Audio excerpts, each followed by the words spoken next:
Olá pessoal, tudo bom?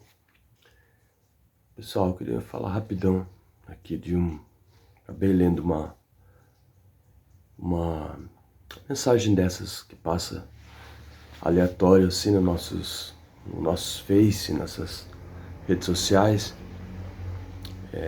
de um pastor falando, né, a respeito do projeto e que existe dentro das igrejas muitos matadores de sonhos e dentro da igreja existe muitas pessoas que elas não vão conseguir chegar nos objetivos da obra de Deus. E ele falando, ele ilustrando essa obra de Deus e deixando ela, entre aspas, coisa perfeita, maravilhosa, e falando que a pessoa tem que desejar, tem que buscar, e que muita gente tem sido frustrado. Só que se eu parei para pensar e quero trazer o meu modo de pensar aqui para vocês, para a gente raciocinar e biblicamente, né? Primeira coisa, quando você vai ensinar alguém, você tem que estar ciente do que você está ensinando, porque isso tem um peso, né? E você tem que dar o exemplo. Então, assim, como que um pastor ensina sobre casamento se ele é divorciado? Primeira coisa. Como que um pastor fala de filhos se ele não tem filhos? Segunda coisa.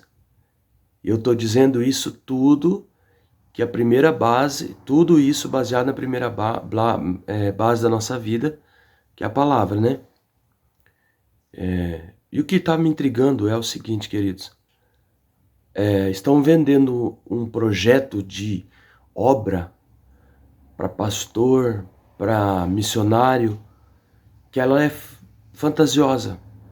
Eu tenho como provar para vocês. Porque o jovem se converte, vai para a casa do Senhor, vai buscar Deus com o interesse de dar o seu melhor, certo? E eles ficam vendendo um projeto de obra de que todo mundo é chamado, certo? Para fazer essa obra. E a pessoa se dedica e esquece alguma das áreas da vida que vai fazer com que ela chegue realmente a alcançar. E poucos falam disso. E a primeira coisa é casamento. Porque eu vejo muito, e estou vendo muito aqui na minha cidade, em vários lugares, vários homens e mulheres que foram com essa ilusão de obra, e esqueceram os seus casamentos. Estão separados, estão pagando um preço muito caro, muito alto, por esse sistema religioso que está sendo vendido. Então eu vou dizer uma coisa para você: deseja a obra? Deseja ser um homem de Deus, uma mulher de Deus? Que bom, muito bom. Primeira base que você tem que aprender é o teu casamento. É você criar estrutura, criar raiz no casamento. Estar de acordo com todas as bases que o Senhor coloca sobre o casamento para a sua vida. Senão de nada adianta você ir lá fazer a famosa obra de Deus. Uma hora a conta chega para você, como tem chegado para muitos homens e para muitas mulheres. E aí você perde tudo, sabe por quê? Porque a base é a família. Porque se o homem não consegue governar, e eu digo homem, ser humano, tá? Fique claro. Não sou nenhum de um pensamento machista de que obra é só homem que faz, de um sacerdócio masculino. Somente em algumas áreas da igreja, sim, a mulher ela desenvolve o seu papel como ajudadora, como auxiliadora, como a Bíblia mesmo fala. Então que você me entenda bem. Não adianta nada seu esposo ser uma bênção e você não. Não adianta nada a sua mulher ser uma bênção e você não. Então isso tem que ficar muito claro. Se você deseja a obra, isso deve ser conversado com o seu cônjuge, com a sua esposa, com o seu esposo, com a sua futura noiva, com o teu futuro namorado. Eu não sei como você está no relacionamento, mas fique sabendo e guarde no teu coração.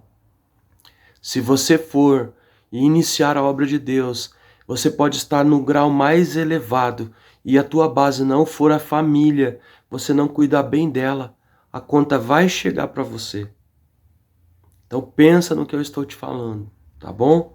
Para depois você não ser aqueles obreiro frustrado, triste, que não conseguiu nada na vida, achando que você é menor ou que tem menos valor para Deus. Não.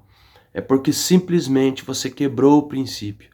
Simplesmente você pulou as etapas, pulou as fases, tá? Porque eu só conheço um homem nessa terra que decidiu não se casar, se tornou o maior missionário do mundo. O nome dele é Paulo. Então, se você não é Paulo, você é um mero mortal como eu. Se conforme com isso, busque a Deus, busque as raízes corretas na palavra para ter um casamento abençoado e você ser abençoado e abençoar pessoas, tá? Para você receber a autoridade de Deus. O cara não pode sair para ministrar a palavra de Deus, deixar a mulher em casa triste, magoada, achando que está fazendo a obra de Deus. Você não está fazendo a obra de Deus, tá bom? Você tem que estar na tua casa em paz, pegar a sua esposa, conversar com ela e falar: meu amor, eu estou indo ministrar. E ela dizer para você assim: vai, e que Deus use sua vida e você volte para mim, se ela não estiver junto. E vice-versa. Amém, queridos? Esse negócio que está sendo vendido por aí está arrebentando com muitas pessoas. E outra coisa, muitos são chamados, mas poucos escolhidos. Os escolhidos, eles se preparam, tá? Eles tomam decisões diferentes dos outros. Eles têm essa diferença, tá? Não tem acepção de ninguém para a obra de Deus, mas nós sabemos que essa capacidade, esse treinamento, todos têm que passar, que se não passar lá na frente, a conta vai chegar. E daí é o que está acontecendo. É amigos meus, é pessoas do meu convívio, pessoas que eu conheço há anos, separando, deixando o seu casamento desandar. E aí o Senhor, o dia lá do juízo, vai perguntar: cadê a família que eu te dei? Cadê a tua igreja que eu te dei para você cuidar? E uma coisa é fato, queridos. O homem de Deus, a mulher, só é realizado quando a sua família é realizada. Porque senão ele vai estar lá pregando, fazendo, cair fogo do céu.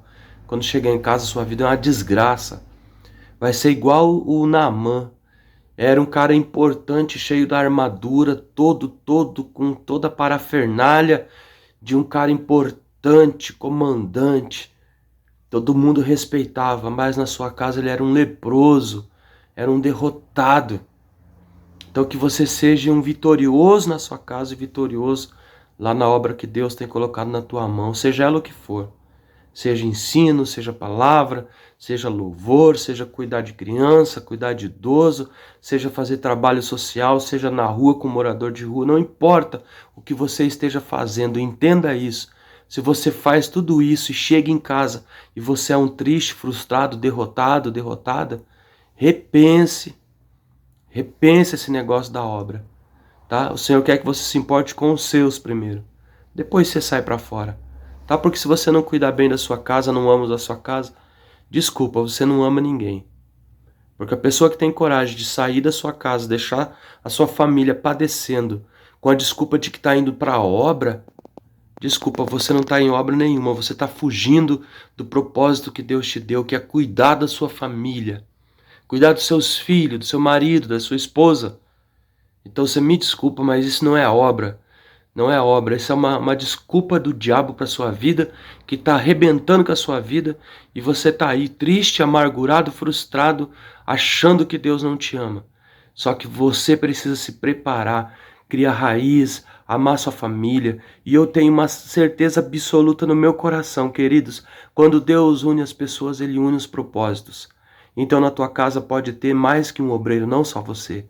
Olhe direito, talvez a sua esposa seja uma obreira, talvez seus filhos sejam para ser um obreiro, e você está lutando sozinho, você está indo para um lado, a tua família para o outro, você vai perder a sua família. Depois você pode chegar onde você chegar, no grau máximo que você quiser, aonde você pode ser promovido aqui na terra, mas dentro do teu lar e lá no reino dos céus, todo mundo te conhece. Então, conselho de hoje, baixa sua bola, tá? Se conserte com a sua família primeiro, esquece esse negócio de obra. Vai ser curado, vai ser tratado, porque uma pessoa ferida, não tratada na sua família, ele vai despejar no altar coisas que vai machucar pessoas, tá? Eu sou vítima disso, eu passei por isso, né? Sou vítima de pessoas que acharam que a obra de Deus é mais importante que a sua família, que sua esposa, tá? E isso não é bom. Hoje o Senhor já trabalhou no meu coração, eu estou servindo a Ele de todo o meu coração, com toda a minha família, com todos os meus filhos, tá? E sou muito feliz, sou muito grato. E não pelo título que Deus me deu, nem pelo cargo, mas sou grato pela família, por Ele ter colocado ao meu lado minha mulher de Deus, meus filhos, servindo ao Senhor. Essa é a verdadeira obra. É essa a igreja que eu vou apresentar a Ele lá naquele dia, e com eles é que eu devo me preocupar em primeiro lugar. Esse negócio, eu cuido dos seus. Deus cuida como proteção, querido. Deus cuida com suprimento, com provisão, sim. Mas amor, carinho, ensino da palavra é com você, homem de Deus. É com você. Você é responsável. Você é o cabeça. Deus não vai cobrar da sua esposa ou seus filhos, vai cobrar de você, tá? E disso você não adianta. Fique bravo comigo, mas não adianta. Essa verdade você não pode mudar. A verdade é que se o homem não governa bem a sua casa, ele está fadado à derrota lá na igreja. Você pode até ser um pastor. Deu uma enrolada aqui, tá? Você pode até ser alguém ou algo grande para as pessoas, mas o Senhor conhece você.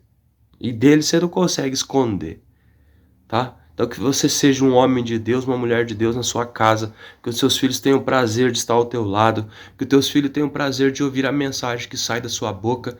Antes de você subir no altar para pregar, faça um teste. Chame sua família e pregue para eles e pergunte o que vocês acharam, tá? Sua família é o melhor termômetro, querida, tá? Você que ainda não tem uma família, que ainda não é casado, não formou ainda uma família, começa a pensar no que eu estou te falando, tá? Começa a pensar que tem muitas pessoas, muitos jovens solteiros se perdendo dentro da casa de Deus por causa disso, porque não tem a base principal. Aí sai cantando, pregando, revelando, profetizando, revelando o CPF de todo mundo. Mas é um derrotado, é um frustrado, vai cultivar no seu coração desejos de prazeres carnais, vai sair procurar coisas que não deve, porque não tem a base. Não é amado por uma pessoa, não se dedica a alguém. Então, a melhor escola para um homem e para uma mulher de Deus é sua família. É ali que todos te conhecem, é ali que você desce do pedestal, do altar, ali você não é obreiro, ali você é pai, ali você não é profeta, ali você é marido, ali você não é o que faz cair fogo do céu, ali você é o amigo. Então, a obra de Deus verdadeira, queridos, ela começa dentro do teu lar. Se o teu lar não estiver edificado, você não tem capacidade para edificar o corpo de Cristo, a igreja de Cristo. Se você não tem capacidade de ser curado e de curar a sua família, você não tem capacidade de curar ninguém, de tratar ninguém, de tratar de pecado de ninguém. Então, assim, um conselho: desça um pouco, deixa Deus trabalhar um pouco na sua vida, porque todas as histórias dos homens bem-sucedidos que você lê na Bíblia, eles tinham suas bases familiares, tá bom?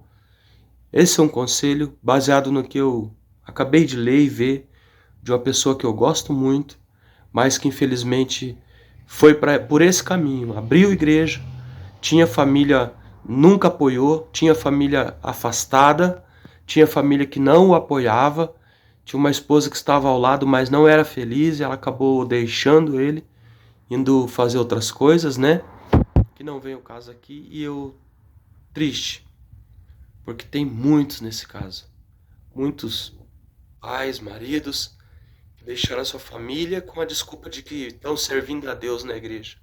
Você está triste, amargurado, angustiado, eu tenho certeza disso. Você não está 100% feliz. Então você é alguém ferido que vai ferir mais pessoas. Então saia do altar, saia um pouco do foco, se afaste, vá se tratar, vai se curar. Depois volte como um homem de Deus de cabeça erguida, como uma mulher de Deus de cabeça erguida. Não leve nada para frente, queridos. Não leve uma vida de pecado, de coisas erradas para dentro da igreja. Só pela fama, só pelo momento de cantar, só pela oportunidade. Não, se realize primeiro na sua família. Eu escolhi não casar mais. Amém. Mas seja curado, tá? Seja curada primeiro, para depois você transbordar na vida de outra pessoa a cura, a libertação. Receber a autoridade de Deus para fazer a obra de Deus. A capacidade que vem do Espírito Santo, como foi sobre Jesus, ela precisa vir sobre a sua vida, meu querido. Senão você vai ser somente um que sobe lá e bate no sino, somente. Sem o amor verdadeiro, é como aquelas palavras que a Bíblia fala. E o amor verdadeiro, ele nasce dentro da sua família, dentro do seu convívio, junto com seus filhos, junto com sua esposa. Essa é a base que precisa para a nossa vida, mas que ninguém está disposto, quase ninguém. E os que estão ali, eu conheço gente que está num grau elevado, que já tem uma igreja constituída, que deu a vida por essa igreja, que no seu lar ele é um derrotado, ele é triste, toma remédio, toma tudo. Mas se você pega essa pessoa e fala, vai, tira 5 dias de férias com a sua esposa, ele fala, não, minha mulher não aceita o meu ministério. É orgulhoso, é soberbo. Sabe por que que ela não aceita? Porque ele é homem de Deus só na igreja. Só lá, ele é um pastor em casa e na igreja. Em casa ele não é marido, ele não é pai. Ele não soube fazer a diferença. Ele não soube ainda o que é verdadeiramente o amor de família. Não teve esse privilégio e já já ele também é outro que abandona tudo, infelizmente, porque ele acha que Deus ama menos, porque a família dele não o apoia. Às vezes a família sabe que você não tem a capacidade que você acha que tem. Então escute um pouco mais a sua família. Se você não ouve o que eu estou falando, não quer escutar, escute a sua esposa, tá? Às vezes o homem não escuta o Espírito Santo, mas ele tem que escutar a esposa, porque é ela que Deus colocou do lado dele para ajudá-la. Não seja cabeção, cabeçudo, cabeçuda, tá? Escute ao que Deus tem falado no teu coração. Se preciso for, se afaste das coisas de Deus. Não ponha a mão com a sua vida totalmente errada, porque você vai pagar um preço muito caro. Escreve o que eu estou falando. E não é porque Deus vai pesar a mão, é a consequência dos teus atos, somente. Porque Deus te ama, Ele não tem o mal para você. Ele não quer o mal para você. E eu não concordo com a história de que quando você tem um chamado muito grande, Deus tira de você aqueles que te atrapalham. Não, Deus aperfeiçoa. Porque o teu chamado, ele não foi maior e nunca será maior do que o chamado de Davi. E eu não vejo Davi se afastando de ninguém. Eu vejo Deus tratando de Davi, usando pessoas até mesmo dos adversários de Davi, no caso de Saul, para tratar o coração de Davi, para ensinar Davi. Então, assim, não caia nessa, querido, de que tem que orar para Deus matar para cumprir ministério e chamado. Deus quer você salvo, pai, filho, marido, amigo. Ele não quer um obreiro, ele quer uma vida restaurada e transformada para que ele possa usar no reino dele. Amém? Que você reflita no que eu estou te falando, tá bom? Senti de falar, de compartilhar com você, de gravar esse vídeo. Eu não sei como ele vai chegar até você, mas se ele chegou, que Deus abençoe sua vida, que ele produza na sua vida cada vez mais, tá? E que tudo que você venha fazer seja para a glória e que seja para a glória de Deus, tá? Fica na paz, um abraço, até o próximo vídeo, que Deus abençoe, tá?